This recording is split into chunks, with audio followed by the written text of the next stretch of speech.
नमस्कार शेतकरी मित्रांनो, आपल्याला कपाशी पिकामध्ये दुसरी फवारणी कोणती घ्यायची याबद्दल सविस्तर माहिती या व्हिडिओच्या माध्यमातून आपण पाहणार आहोत.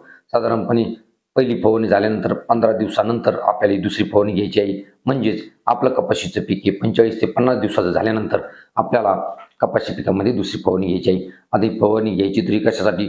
तर मावा, तुडतुडे, फुलकिडे, पांढरी माशी कंट्रोल करण्यासाठी आपल्याला ही दुसरी फवारणी घ्यायची आहे. त्याचबरोबर चांगले फुटवे फुटण्यासाठी सुद्धा आपल्याला फवारणी घेणं गरजेचं आहे. आता अशा अवस्थेमध्ये आपल्याला कोणकोणत्या कीटकनाशकाचा किंवा टॉनिकचा वापर करायचा आहे, तर उलाला 6 ते 8 ग्रॅम प्रति 15 लिटर पंप प्लस टॉनिकमध्ये आपण इसाबियन किंवा ॲम्बिशन वापरू शकतो. ॲम्बिशन किंवा इसाबियनचं प्रमाण घ्यायचं आहे 30 ते 40 मिली प्रति 15 लिटर पंप. अशा पद्धतीचं कॉम्बिनेशन आपल्याला करायचं आहे. त्याचबरोबर एक चांगल्या दर्जाचं स्टिकर 5 ml प्रति 15 लिटर पंपाचा आपल्याला वापर करायचा आहे.